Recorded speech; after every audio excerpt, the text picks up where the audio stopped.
oh, we're getting on with it. They're not getting on with no job. They're not helping nobody. Who are they helping? Right? You know, people, if the windfall tax, what they're talking about, right? They should just get the companies here to take that money off of the bill. But if you introduce that, what would you describe that as living wage? If you described it as a living benefit, or universal basic income. Universal basic income.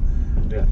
Would you not open it up to even more people who would use that system and then literally wouldn't work because they're better off not working? If you don't, the government's theory is if you don't have to work, then what's the point in having this benefit? You've got to encourage people to work.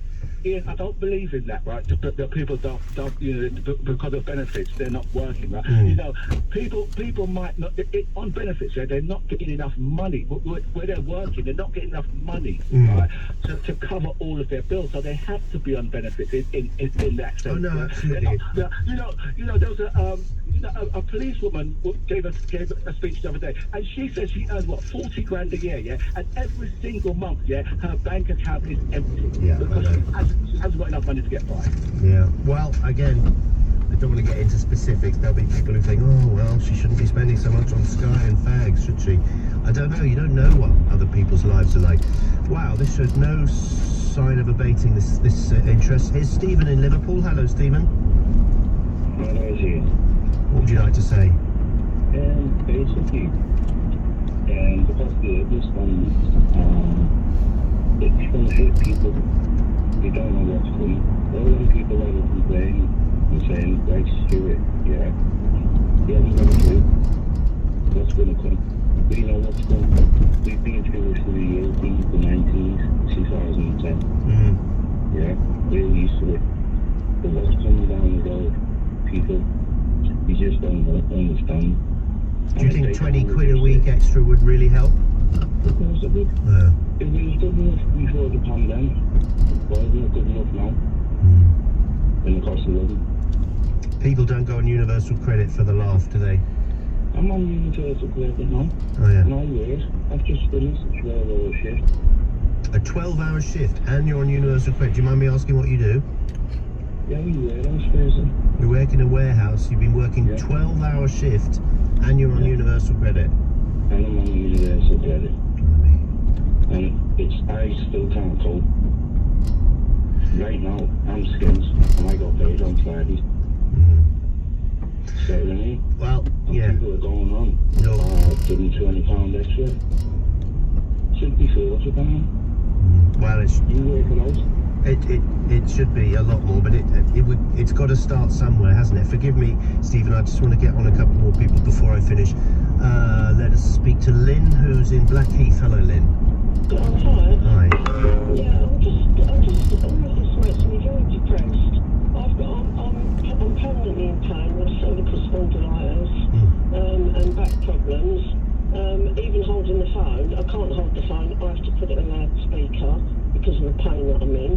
But I'm listening to everybody and I feel like that the government must be sitting there laughing because we're all turning in on ourselves. You know, you've got the working people not happy with the people on benefits. Why is nobody looking up to the government? You know, that back in the pandemic, you had all that millions in fraud that was just written off. How comes that gets written off? You know, yet nobody looks to the top for the money that's wasted there. They all look to the lower person for what they're getting. And, you know, I just feel I feel awful. I feel awful. It's nice. So what can we do? In 300 yards, keep right to continue towards Tuns Lane, A355. It would be lovely to siphon off some of the wastage, if I'll put that politely, at the top of government and distribute it to those who really need it. But unfortunately, life isn't like that. Life's never been that, and life will never be like that. So we have to deal the cards. Keep right. Given, and those cards are, surely we need, you know, an extra one in our hands. Sorry about the extended metaphor. We need to. We just let's do something really, really simple. Let's not talk about rebates and the fact that you don't have to pay as much as you would normally do. And that doesn't mean as much as physically having a 20 quid note in your hand, does it? No, not at all.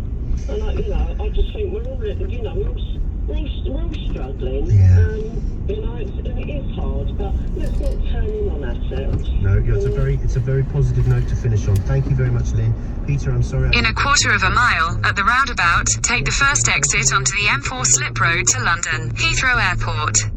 Pretty lively stuff. I'll be on our sister station LBC News tomorrow afternoon from 4 o'clock till 7 o'clock, Monday to Wednesday. I do. If you've never listened to it, have a listen. We've got over 1 million listeners now. Coming up at 10, it's Swarbrick on Sunday, but next with Sunday's Weekend Breakfast in for Andrew Castle, it's Matthew Wright. Many thanks, Ian. Cracking show, cracking show. Coming up this morning, it's the 5th anniversary of the terror attack at Manchester Arena. Is one of the survivors of that attack, Kath Hill, speaking to LBC earlier in the week.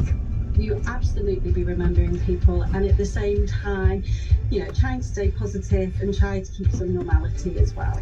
We'll be speaking to Kath about how people are coping with the bombing 5 years on a little later. First, though, Rishi Sunak spending... In a quarter of a mile, merge onto M4. Groups and pollsters sparking claims he's trying to repair his image rather than helping people on benefits, as Ian Duncan Smith argues. We'll bring you more on this after the news.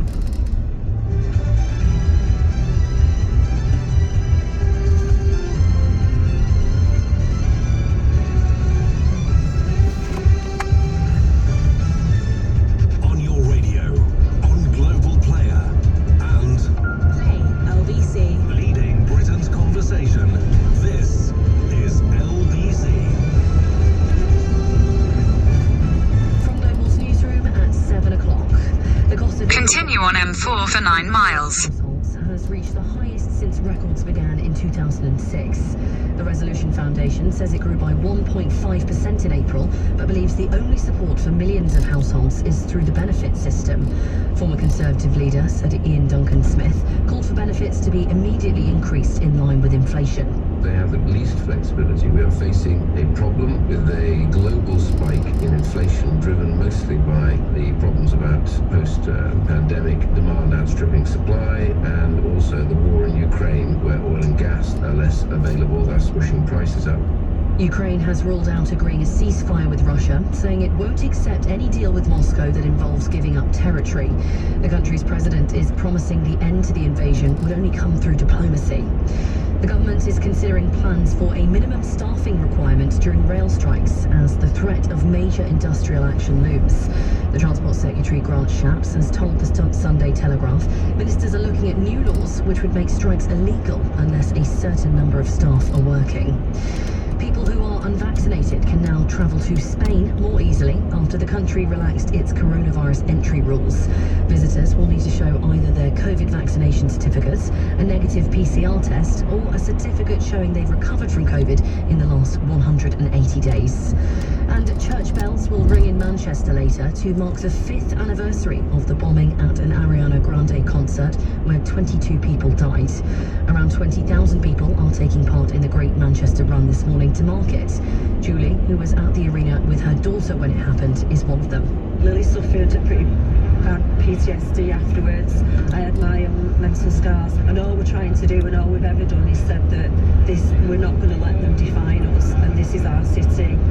LBC weather, cloudy for most of the UK with outbreaks of rain in the northwest, dry elsewhere with sunny spells for the south of England and a high of 22 degrees. From Global's newsroom for LBC, I'm Lottie Morley. This is LBC from Global, leading Britain's conversation with Matthew Wright.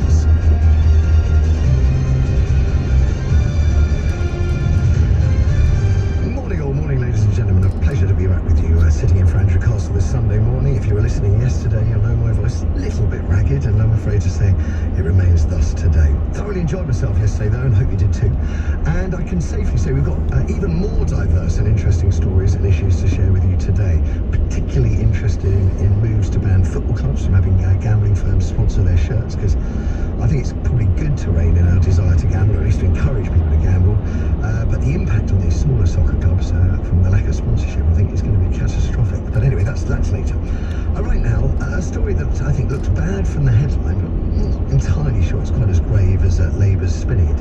And that's claims our hapless super-rich Chancellor Rishi Sunak is spending a further £500,000 of our money, taxpayers' money, on focus groups and polling, prompting Labour's Angela Rayner to claim he's trying to repair his image.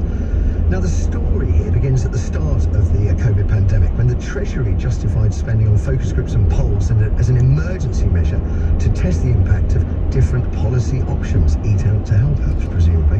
But why continue the practice now the pandemic is behind us? Is this little more than a taxpayer-funded vanity exercise for a chancellor desperate to repair his image, as Labour's asking? So, I'm looking back over this. First of all, money was going out the door to a firm called Hanbury Strategy, run by a former advisor to David Cameron, Amit Gill. Nearly £1 million worth of contracts there. And I guess if that's during COVID, that can be justified. But it is like taking liberties with our money, splashing out now on 2 weekly focus groups and 1 national online poll every week until February next year. Now, this new £500,000 contract with Delta Poll is described as being for the provision of public opinion focus groups and online polling, but makes no mention of the pandemic. Someone once told me, I don't know whether this is germane or not, but they told me that real leaders, this was in a business context, don't rely on focus groups to tell them how to govern. They have their own views, and I'm not sure I agree with that completely, but surely 2 focus groups a week for the best part of a year seems an awful lot. And if I remember right, a couple of months back, maybe more, Tory MP David Davis has actually criticised Boris Johnson's government for spending, and I think I'm right here, more on polling and focus groups than any other government in UK history. And Davis raised these issues over the scandalous use of donor money to redecorate the PM's COVID party, Downing Street flat. So he's written 5 parliamentary questions, I believe, to the Cabinet Office about polling linked to the pandemic, and is, as I recall, still waiting for any of them to be answered. Well, one man who knows more about polling than almost anybody is Sir John Curtis, a professor of politics at the University of Strathclyde, and I'm delighted to say he joins me now. Good morning, Sir John. Good morning, Matthew. If I could start with David Davis's claim first. Is this true, to your knowledge, that Boris Johnson's government has spent more on polling and focus groups than any other government in history? I don't know, honestly, no. But I guess what one should remember, when did focus groups particularly become politically pertinent? Tony Blair? Produced Tony Blair was responsible for doing it for him, and I think that was being done at least twice a week. Now, of course, it was a more different arrangement. It was being done by somebody who was close to Blair and was being done directly by him, rather than being subcontracted to a separate company. But certainly Mr. Blair and those around him did think that trying to keep the pulse of the nation through focus groups in particular, not so much through polling, was something that they found to be particularly useful. Now, of course, Mr. Blair was popular for quite a while. Then, of course, along came Iraq, and that largely destroyed his reputation, which I guess is a warning that, of course, you can do the polling, and the polling can maybe give you some idea of what might or might not be a wise move. But it doesn't mean to say at the end of the day you don't make policy mistakes, and the policy mistakes may end up being much more important than the polling, which might be acted. Well, it's a bit of a blind question here, but 2 focus groups and a poll every week seems an awful lot for one ministry. Is it possible that these focus groups could be looking at other ministries, or do we just assume this is all coming out of the Chancellor's? Well, of course, the Treasury is a pretty central ministry as far as domestic affairs is concerned. So it may well be that the Treasury is indeed not. I doubt it. I also don't know, but we can speculate here.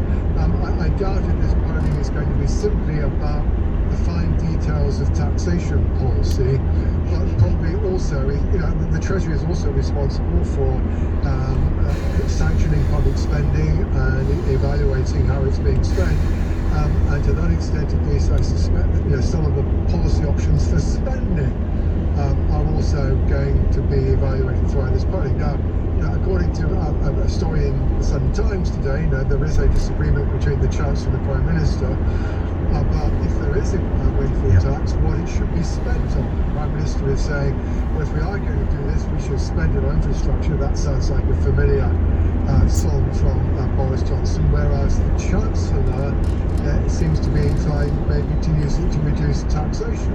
Now, this, of course, takes us to a pretty fundamental fault line in this government, which is its objective from now on to try to reduce the tax burden, or is it to try to improve the infrastructure of the country with a view to trying to improve the tax take in the long term. In 2 miles, at junction 3, take the A312 exit to Harrow, Hayes. Inside government, Mr. Sunak and his officials are looking for some guidance through polling as to which might be the most effective way of dealing with it. Of course, what is a fundamental problem facing this government, which is how does it deal with the cost of living crisis. Mr. Sunak's attempt to try to deal with the spring statement did not prove to be politically very effective. So he's going to have to try a second shot at it. The second shot at it does need to work. I gather from having actually looked at the contract, which is up on the government website. This is all, by the way, in the public domain. Yep.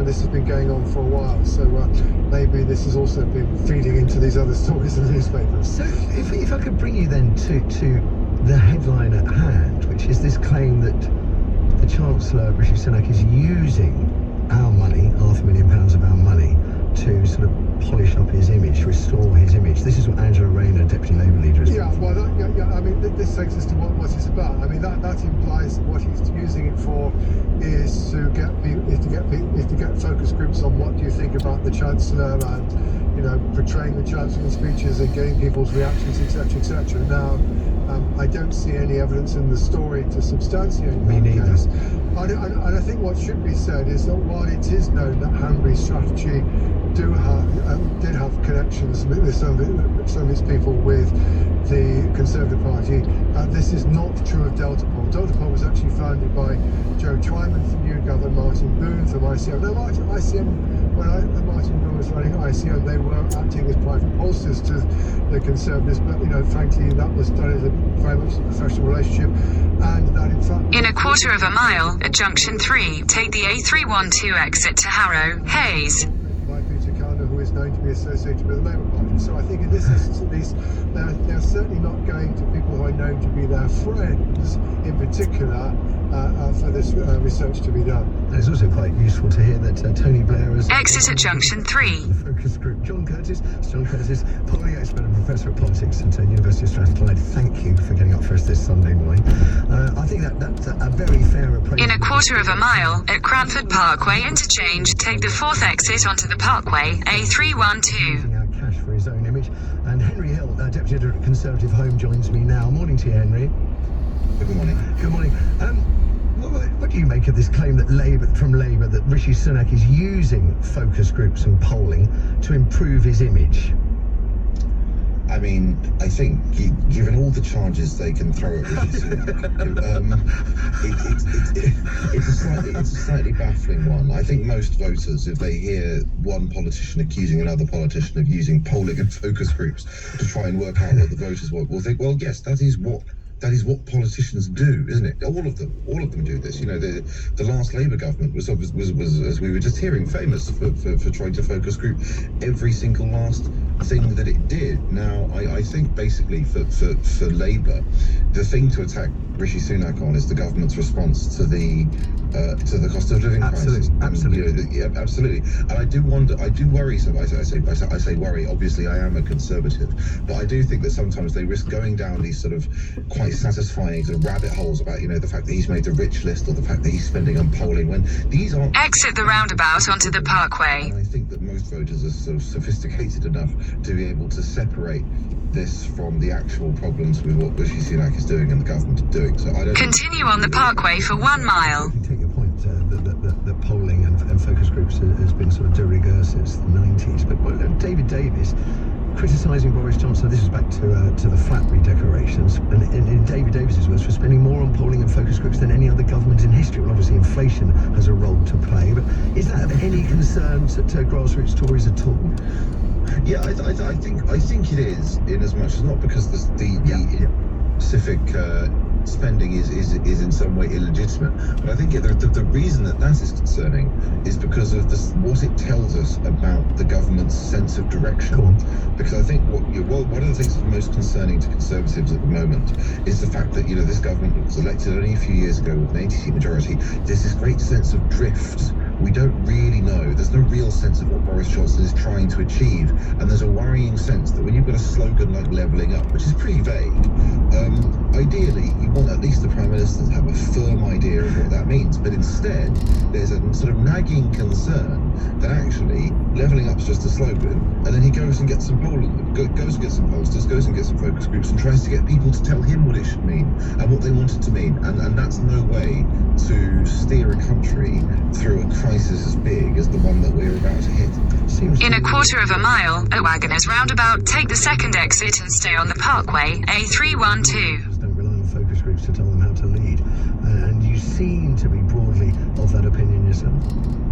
Yeah, I think so. They are very useful, and governments can't afford to ignore public opinion. But fundamentally, you can't set the entire tone of your government that way. The government has access to more information, to more research, to more expertise than average people in a focus group, understandably, and it is up to the Prime Minister and up to the cabinet and up to the senior levels of the civil service to think very hard about the challenges facing the country, and then come up with plans and proposals for what to do about it, and then sell those to the public if they think that's the right thing to do. I think that's the difference. There is a world of difference between a government that is using polling. Exit the roundabout onto the Parkway. To continue on A312 for 1.5 miles.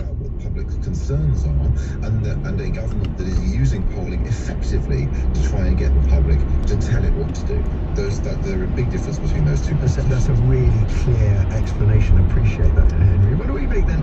It can be, leaving aside Angela Rayner's line on it, is there any political damage for Rishi Sunak in just the fact that the headline is £500,000 of taxpayers' money going out the door on polling, when it's set against things like the windfall tax and cost of living crisis? I think that the danger for Rishi Sunak is always the fact that this kind of story lands in contrast to a perceived inadequate response to the cost of living crisis, and this is I think the thing that a lot of people don't really sometimes miss about stories about Rishi Sunak's wealth or anything else. They only hurt voters, only care about them if the politician is already failing on something that's actually important. Back when Rishi Sunak was doing quote unquote whatever it takes to save the economy and hosing money at the electorate, opposition politicians tried to make hay about his wealth, about his fancy coffee mug and stuff like that. Voters, quite rightly, didn't care at all. Every so often somebody tries to make a fuss about the fact that Boris Johnson is an Etonian, and back when voters thought he was delivering for them, they didn't care at all. What they care about is the fact that the government is now failing to deliver for people who are struggling with the cost of living, and that's really what they're angry about. So I think over these stories like this, they contribute, or they reinforce a negative impression that voters have about a politician for something substantive, but they are not themselves the problem. Fascinating, Henry, because a lot of people will find it slightly strange. I think they might think of me as being lefty, but I don't consider myself lefty, but I agree with every word you say, actually. That was a really interesting appraisal of the situation. Henry Hill, their Deputy Editor at Conservative Home. Love to hear what you have to say about this. Do you perceive the £500,000 as being some kind of a waste? Do you perceive this as your money being used to help Rishi Sunak in some way? Not sure I do, but it's your views that matter. 0345 6060 973 is the number. Now, coming up, it's the 5th anniversary of the terror attack at the Manchester Arena. Here's one of the survivors, Kath Hill, speaking to LBC earlier in the week. For young people, it's not going to change. That happened to them, and then it's such a huge part of their life, and that will stay with them forever. However, some of the young people articulate how they don't want this to define them for the rest of their lives, and so they have to search for things to be positive. I'll be speaking to Kath about the impact the bombing had on so many of the young survivors after the news with Lottie Molly. The cost of living gap between the richest and poorest households has reached the highest point since records began. Ukraine has ruled out giving up any territory to end Russia's invasion, and the government says it could introduce rules to stop rail strikes, completely halting services. LBC weather, cloudy for most of the UK, sunny spells for the south of England, and a high of 22 degrees. LBC Travel, I'm Louise Cookie. The M4 is closed in both directions between Junction 8 for Maidenhead and Junction 6 for Slough. That's because of works. In Clapham, the A3 Long Road is closed southbound between Rookery Road and Clapham Common north side because a water main has burst. In Paddington, the A40 West Expressway is closed westbound. That's between the Marylebone flyover and the Northern Roundabout for works as well. That's taking place to the bridge. Now on the tubes, there are severe delays on the Central line because of strike action, and there's no service on the Bakerloo line between Queen's Park and Harrow and Willesden because of engineering works. On the trains, there is no service on Southern between Victoria and East Croydon and Victoria and Streatham Hill, and replacement buses are running between Clapham Junction and East Croydon. This is LBC. Want a better broadband deal? Right now, TalkTalk have even faster speeds at the same great value. Get a super fast speed boost at no extra cost. Average speeds of 67 megabits per second for the same price as 38. Just £23.50 a month for 24 months. A super fast speed boost at no extra cost. Deals that make sense. Search TalkTalk Fibre. TalkTalk for everyone. Offer ends 25th May. CPI plus 3.7% annual increase from April 2023. Subject to availability. £9.95 post and packing. T's and C's apply. Today's tale begins when Sarah was scrolling through her feed. Suddenly, Sarah heard a mysterious sound. The Wi-Fi is down. Sarah was trapped by the spinning wheel of doom. In 300 yards, turn right onto Roslyn Avenue. Unbreakable hybrid broadband backed up by EE, the UK.